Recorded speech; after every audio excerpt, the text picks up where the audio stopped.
Hola, mucho gusto. Bienvenido, bienvenida. El día de hoy vamos a empezar a estudiar el tema 2 de embriología del alma. Espero que te guste mucho y empecemos.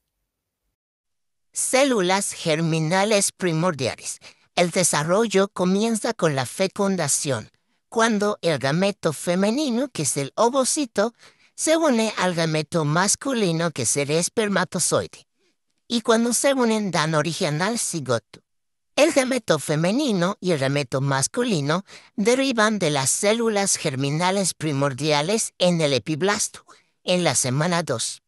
Del epiblasto van a ir hacia la estría primitiva durante la gastrulación. En la semana 4, acá podemos observar a un embrión y esta bolsa que queda aquí abajo es el saco vitelino. Bien, en la semana 4, las células germinales primordiales que están acá, en la pared del saco vitelino, van a migrar, van a ir hacia las gónadas en desarrollo y van a llegar en la semana 5. Estas células germinales primordiales van a pasar por el proceso de gametogénesis, que comprende la meiosis para disminuir su número de cromosomas y la citodiferenciación para que completen su maduración.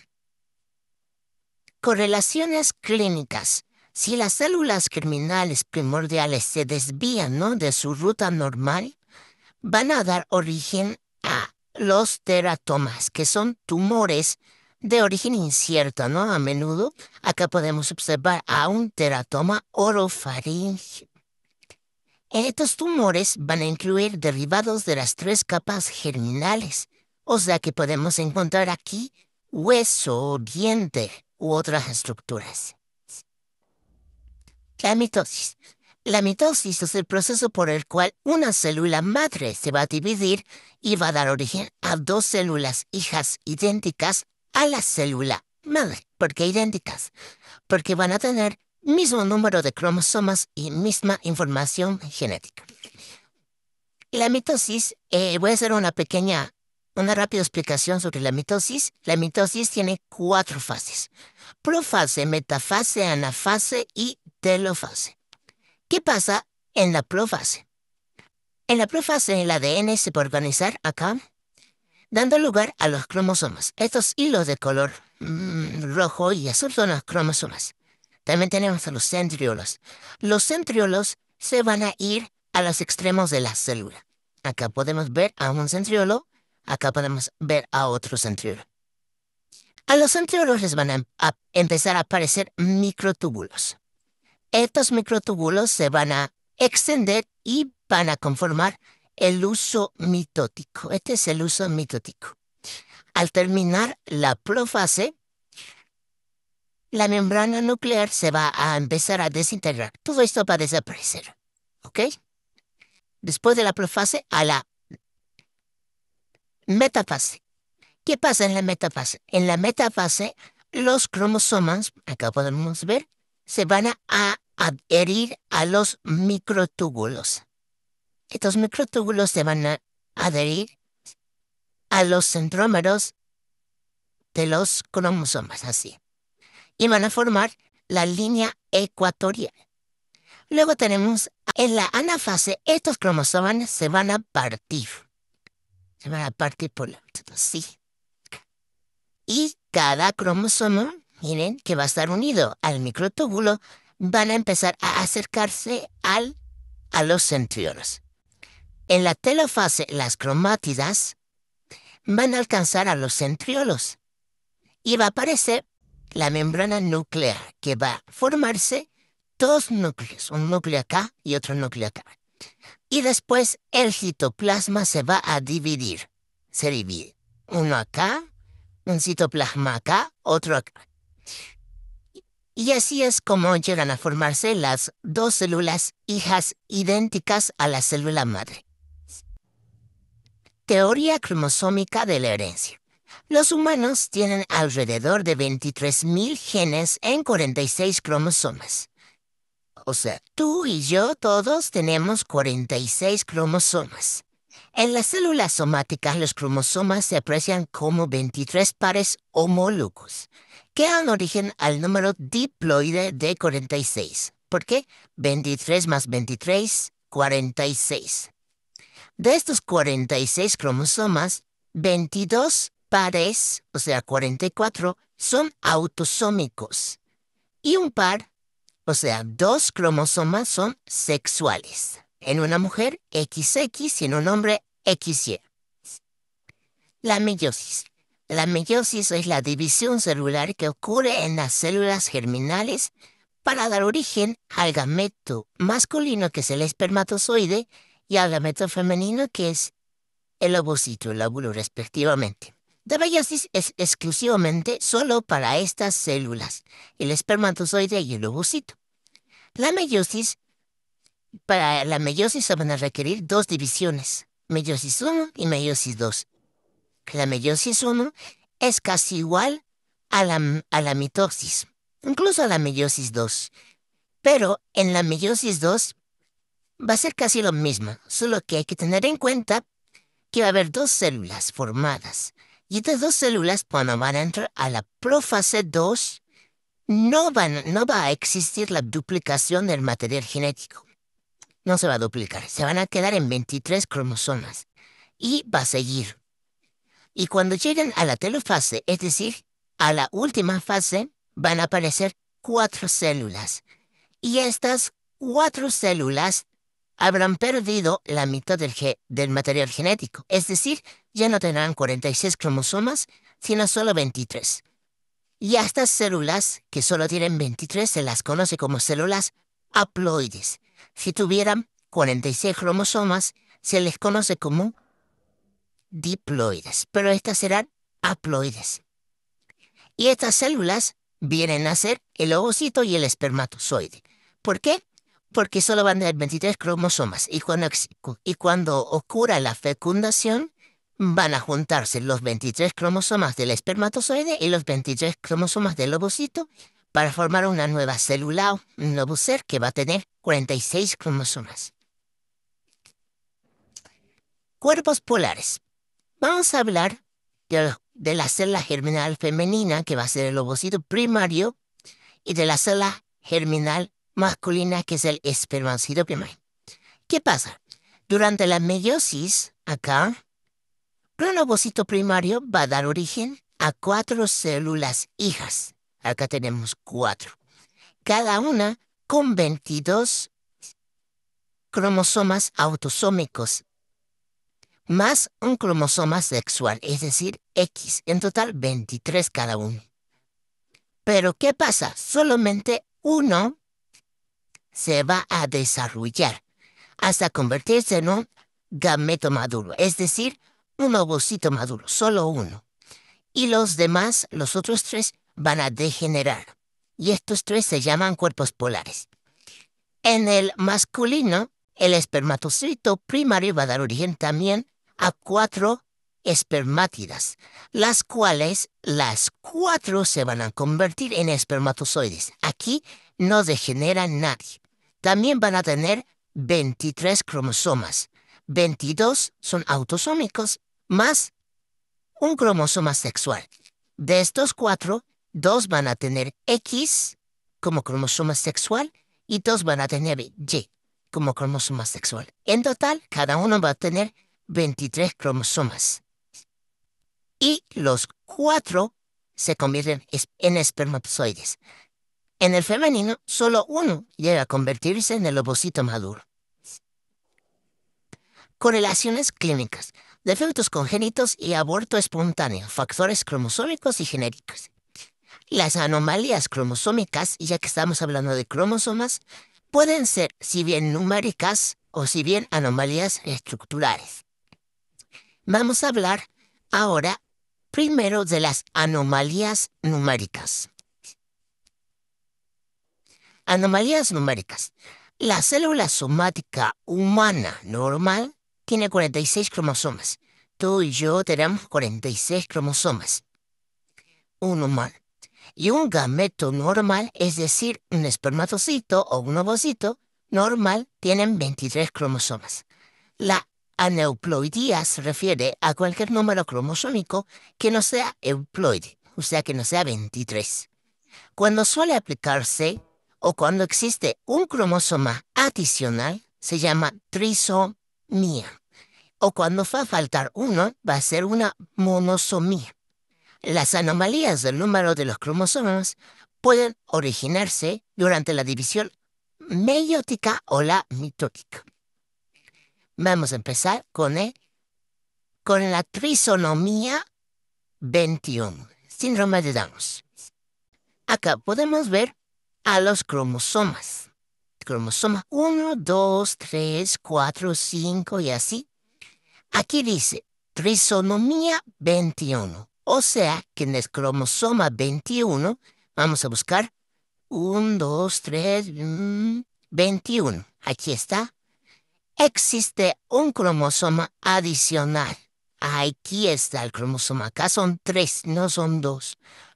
Por eso es la trisonomía, porque hay 3, 21, porque es en el cromosoma 21. Y este síndrome es el síndrome de Down. Las características de la persona que puede tener este síndrome es que crecimiento lento. Crecimiento no va a crecer. Grados variables de discapacidad intelectual. Vamos a tener las anomalías craneofaciales como las fisuras palpebrales oblicuas. Los pliegues epicánticos van a estar con una redundancia cutánea en el ángulo palpebral interno, ¿no? Atrás. Vamos a tener aplanamiento facial. La cara va a ser medio planita. Y los pabellones auriculares van a ser pequeños. Las orejitas van a ser pequeñas. Y va a tener defectos cardíacos, defectos en el corazón e hipotonía. Estos individuos también tienen más riesgo. Estas personas tienen más riesgo a desarrollar leucemia, que es cáncer en la sangre. Muchas infecciones de cualquier tipo, la disfunción tiroidea, ¿no? Defectos en la tiroides. Y el envejecimiento prematuro. Envejecen más rápido. Trisonomía 18, síndrome de Edwards. Sus características son que va a tener discapacidad intelectual, que va a tener defectos cardíacos congénitos, es decir, que los va a adquirir en el desarrollo intrauterino. Va a tener pabellones auriculares de implantación baja, las orejitas van a estar más abajo de lo normal. Va a tener la boca pequeñita, que podemos ver, y la mandíbula poco prominente, es decir, que no va a estar desarrollada bien, va a ser pequeña, a lo que se llama micrognatia. Va a tener anomalías renales de los riñones, va a tener sindactilia, que va a tener 4, 3, 2 dedos, no va a tener los 5, y va a tener malformaciones en el sistema esquelético, ¿no? Acá podemos ver en la flexión de las manos, que acá no existe, o es muy pequeño, el radio o la unla, ¿no? Acá.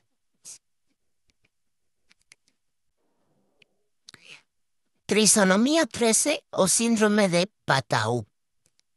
Esta enfermedad va a tener como características la discapacidad intelectual, la holoprosencefalia, es decir, el cerebro no se va a dividir, defectos cardíacos congénitos, va a tener sordera, va a tener labio paladar hendidos, ahí, y defectos oftálmicos, como la microftalmia, es decir, ojos pequeñitos, defectos en los ojos, o también un coloboma, es decir, no va a tener iris. También acá tenemos la frente inclinada hacia adelante y también la anoftalmia, ¿no? No tiene ojitos y acá tiene el labio paladar hendidos. Síndrome de Klinefelter. Este síndrome solo se identifica en los varones y suele detectarse mediante la amniocentesis. Sus características son la esterilidad, la atrofia testicular, la hialinización de los túbulos. Acá tienen los brazos y las piernas largas, ¿no? ¿Qué pasa acá? sus células van a contar con 46 cromosomas, pero van a tener un complemento de un cromosoma sexual. Es decir, no va a tener XY como debería. Va a tener XXY o incluso puede tener XXXY. Su incidencia es 1 de 500 nacidos. Síndrome de Turner. Este síndrome solo afecta a las mujeres y es una monosomía. ¿Qué es una monosomía? Es que tiene un cromosoma menos y es la única monosomía compatible con la vida. ¿Por qué?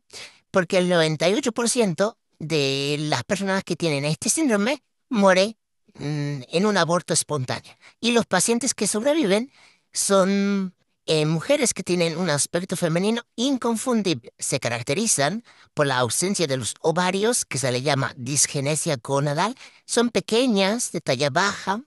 También tienen el cuello más amplio, más ancho, más alado, con el linfedema también en las extremidades, deformidades esqueléticas, tienen el tórax más amplio con hipertelorismo mamario. Solo afecta a las mujeres. También tenemos al síndrome de triple X, que tiene XXX, ¿no? Y a menudo, ¿no? No se diagnostican por sus características físicas, ¿no? Son muy discretas. Sin embargo, a menudo estas niñas tienen problema del lenguaje y la autoestima. Y cuentan con 2 cuerpos de cromatida sexual en sus células. Bien, ya hablamos de las anomalías numéricas, pasamos a las anomalías estructurales. Las anomalías estructurales derivan de la ruptura, ¿no? Cuando un cromosoma se rompe, de un cromosoma. Y se ha sugerido que las roturas son productos de factores ambientales como virus, radiación y fármacos. Acá tenemos un ejemplo, el síndrome de Cri-du-Chat, que es un síndrome muy conocido que se debe a la deleción parcial del brazo corto del cromosoma X. Bueno, sabemos, este es un cromosoma, ¿no? El brazo corto se le traduce, ¿no? Como brazo P, de pequeño. Y el brazo largo como brazo Q, brazo largo. Bien, ¿qué pasa acá? Una deleción parcial del brazo corto. En ese brazo corto, ¿no? Se habrá rompido un cromosoma, una parte de ese cromosoma. En el cromosoma X. Bien. Las características de los neonatos afectados. Bueno, una de las características es que tienen un llanto similar al maullido de un gato. No, esa es la característica más principal. Maullan o su llanto es como el maullido de un gato. Tienen microcefalia, que es cabeza pequeñita, tienen discapacidad intelectual y tienen cardiopatía congénita, es decir, cualquier tipo o todo tipo de enfermedad que afecte al corazón que los vasos sanguíneos. Las microdelesiones.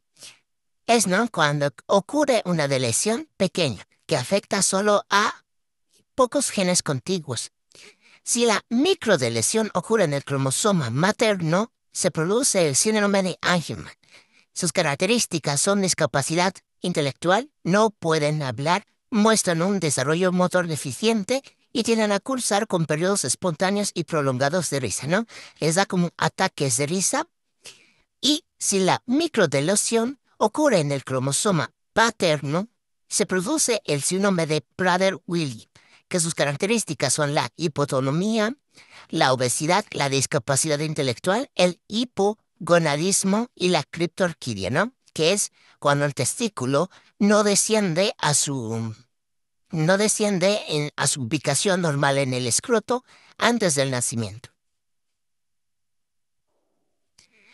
También tenemos a los genes contiguos que pueden heredarse de cualquiera de los padres, que es el síndrome de Miller-Diecker, que sus características son la lisencefalia, que es una malformación cerebral caracterizada por la ausencia o la disminución de las circunvoluciones cerebrales, el retraso del desarrollo, tiene crisis convulsivas, tiene anomalías cardíacas del corazón, faciales, que derivan de una lesión del cromosoma 17 y con el brazo corto 3.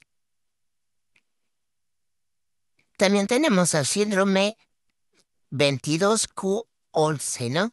Y sus características son los defectos palatinos, ¿no?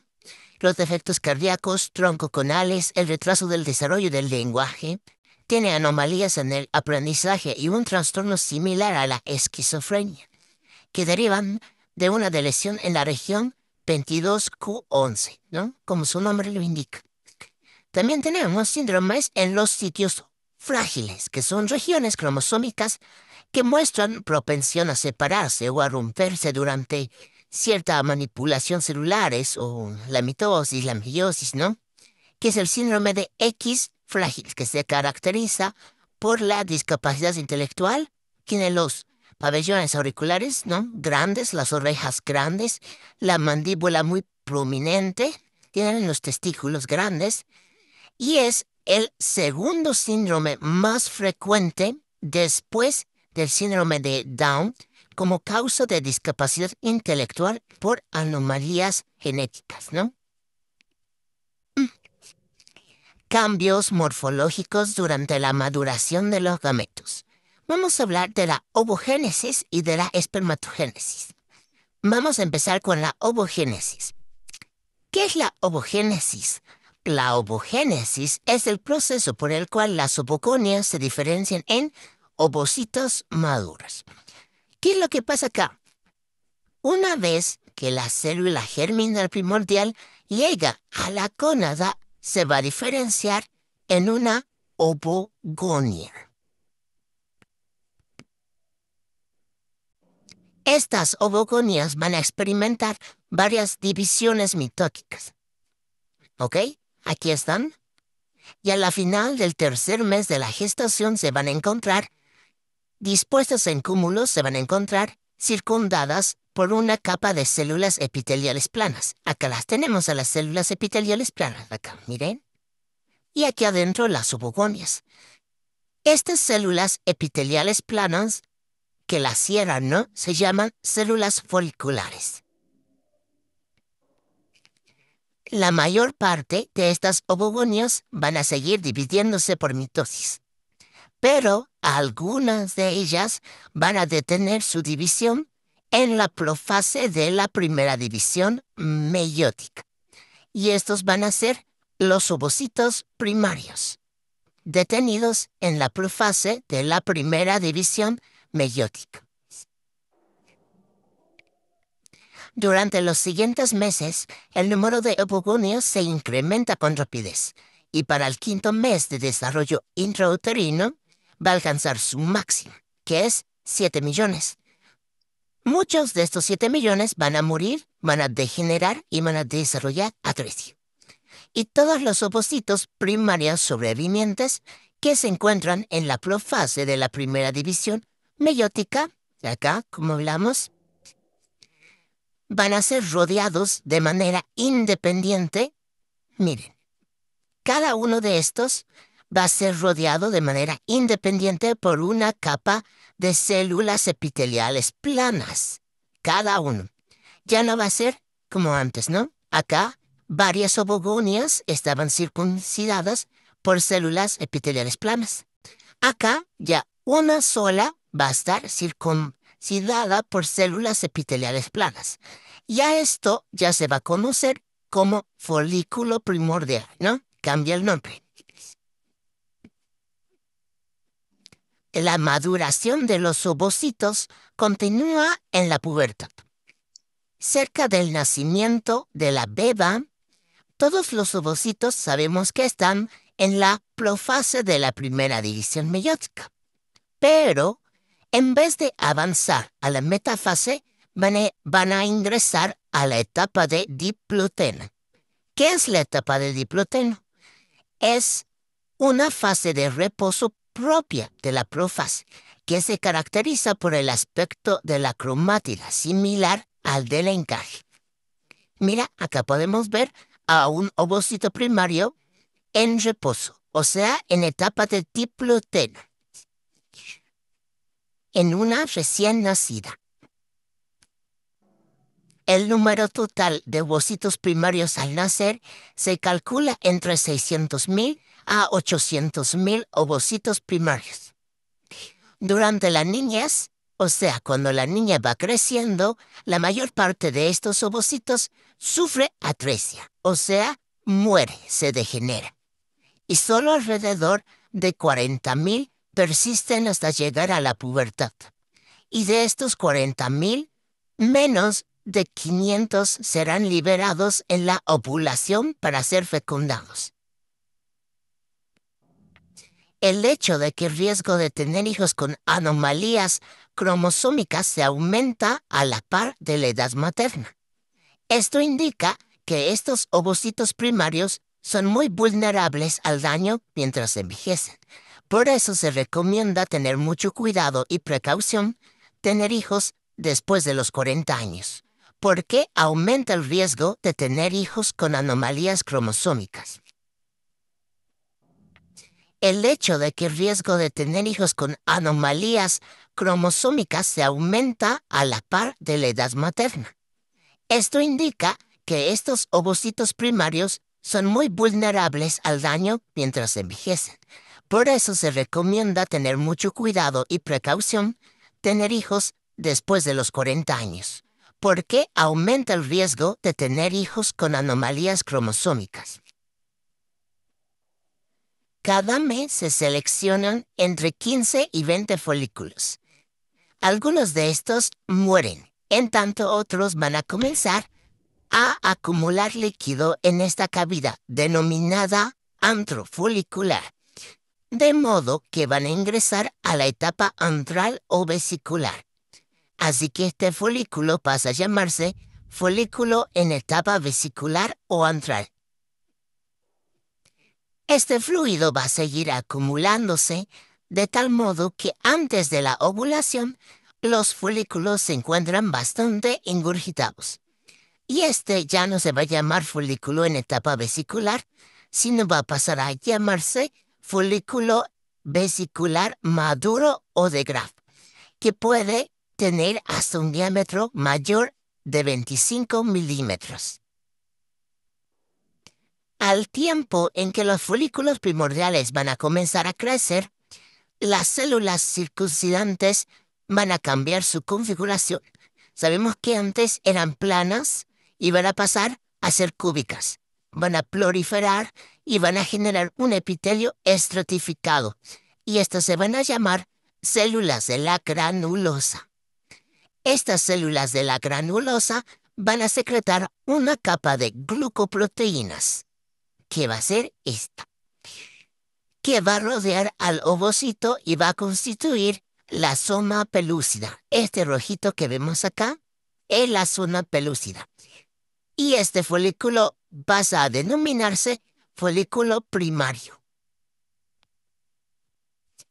Las células de la granulosa, estas de acá, van a descansar sobre una membrana basal que las separa del tejido conectivo circundante, que es el estroma ovárico, este amarillo, el cual va a formar la teca folicular. La teca folicular se va a organizar en teca interna y teca externa. La teca interna va a ser una capa interna de células secretoras que van a secretar esteroides y es rica en vasos sanguíneos.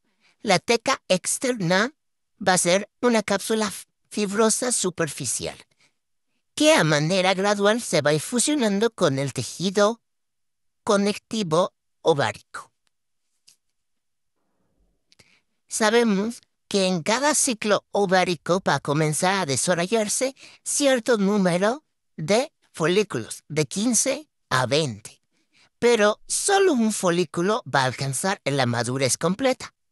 Cuando este folículo secundario va a estar maduro, va a aparecer un pico de hormona luteinizante que lo va a inducir a la fase de crecimiento preovulatoria. ¿Qué sucede cuando pasa esta fase? Se va a completar la primera división meiótica. Sabíamos que antes estaba varado en la profase de la primera división meiótica.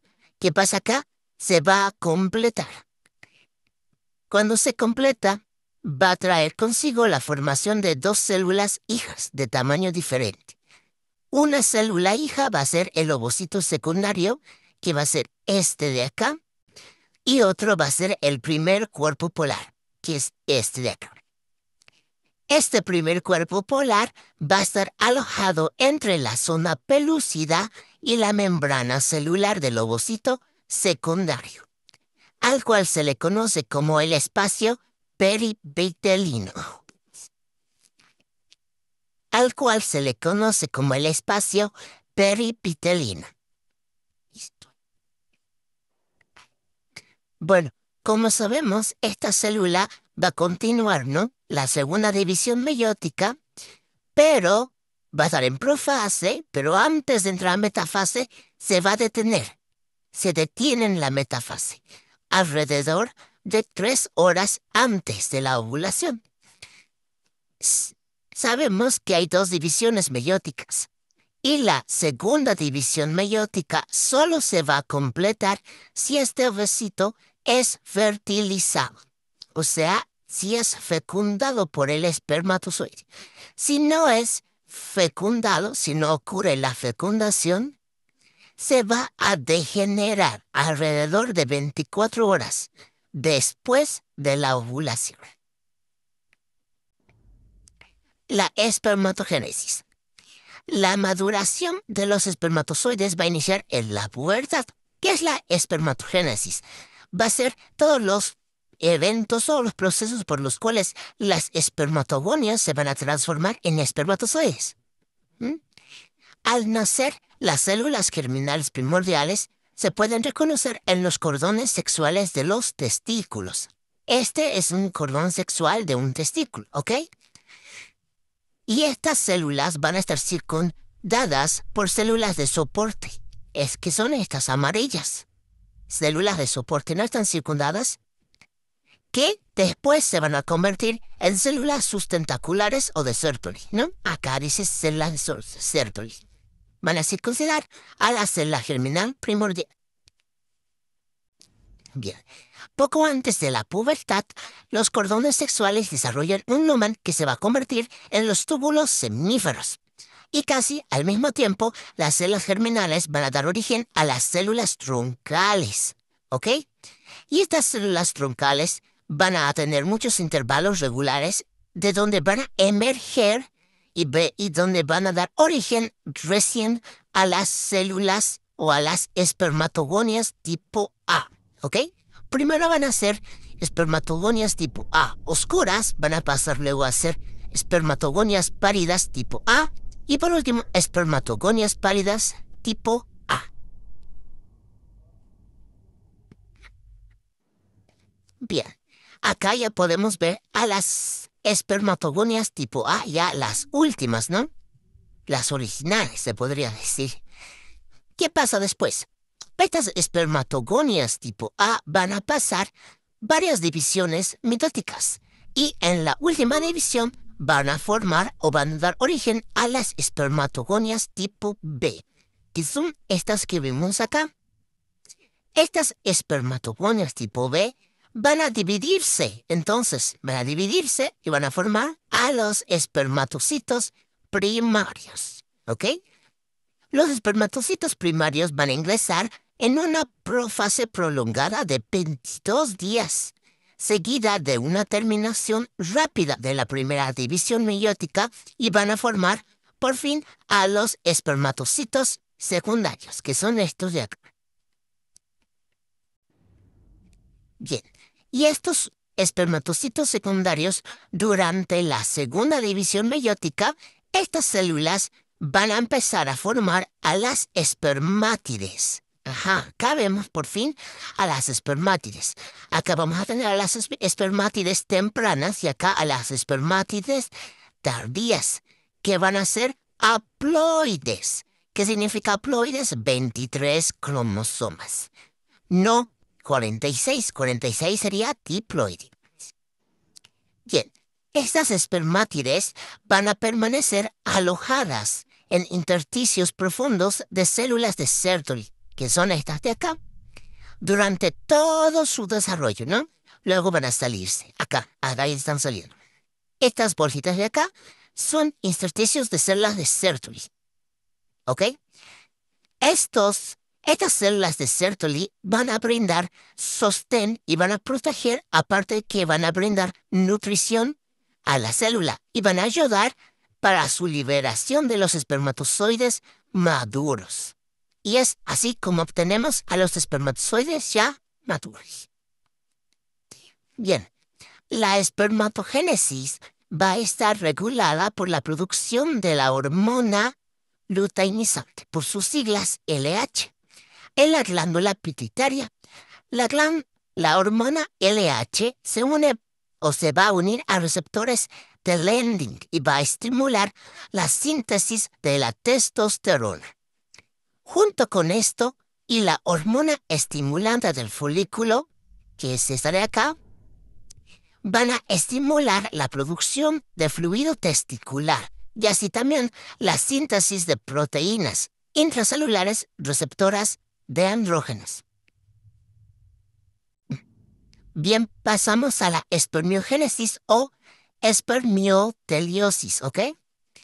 ¿Qué es esto? Es la serie de cambios que da origen a la transformación de las espermátides en espermatozoides. Es decir, todos los cambios que va a pasar acá, ¿ok? Para que una espermatoconia se convierta en un espermatozoide maduro, va a durar 74 días, ¿ok? 74 días es lo que dura. ¿Para qué ocurre esa transformación? Y cada día se producen cerca de 300 millones de espermatozoides. 300 millones. Bien. Estos cambios van a incluir cuatro cambios principales, ¿ok? El primero va a ser la formación del acrosoma, que va a dar origen a partir del aparato de Golgi. A partir del aparato de Golgi se va a formar el acrosoma. Y que va a cubrir la mitad de su superficie nuclear, va a contener dos enzimas, la acrosina y la hialuronidasa, ¿ok? Aquí está. Dos enzimas principales. Punto número 2. La condensación del núcleo, que va a ser sustituido por las histonas, por las protaminas, ¿ok? Va a haber una condensación del núcleo que va a ser una sustitución de histonas por protaminas, ¿ok? 3. La formación del cuello, que es la pieza intercalar y la cola, ¿ok? Y por último, 4. La eliminación de la mayor parte del citoplasma, ¿ok? ¿Por qué? Porque una vez que los cuerpos residuales son fagocitados por las células, tiene que haber eliminación del citoplasma. Esas son los cuatro cambios que suceden para que una espermátide se transforme en un espermatozoide macho.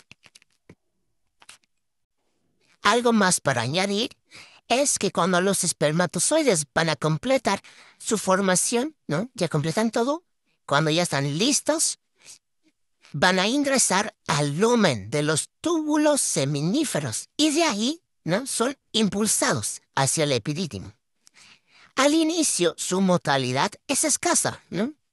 No pueden moverse bien, se mueven despacio escasamente, pero los espermatozoides van a desarrollar o la van a desarrollar en su totalidad durante su estancia en el epidídimo. Ahí ya la desarrollan completamente. Bien, ya para finalizar, vamos a hablar sobre las correlaciones clínicas. Gametos anormales. Si bien puede ser un ovocito anormal o un espermatozoide anormal. ¿Qué sucede en los ovocitos? En el humano, en la mayor parte de los mamíferos, un folículo ovárico puede en ocasiones contener 2 o 3 ovocitos primarios, ¿no? Claramente visibles, y eso puede dar origen, ¿no? A gemelos, trillizos, todo bien. Pero en pocas ocasiones un ovocito primario va a tener incluso 2 o 3 núcleos. Y este tipo de ovocitos, que se les va a llamar binucleados o trinucleados, muere antes de llegar a la madurez. Acá podemos ver un ovocito binucleado un ovocito trinucleado. En contraste tenemos a los espermatozoides anormales, que del 100%, el 10% sí o sí, tiene defectos visibles. Si bien la cabeza o la cola puede ser anormales, dos cabezas en uno, una cabeza puede ser más grande que la otra, pueden tener dos colas, una cola grande, una cola pequeña, no pueden tener cabezas o pueden ser gigantes o Y pueden con ser esto enanos. Estos terminamos el tema espermatozoides 2, embriología del asma. Muy carecen de bien. mortalidad y Te es agradezco probable que mucho por nunca haber visto el video hasta fertilicen aquí. a Si los te ovocitos. gustó, por favor, dale like y suscríbete. Y nos vemos en el próximo video. Adiós.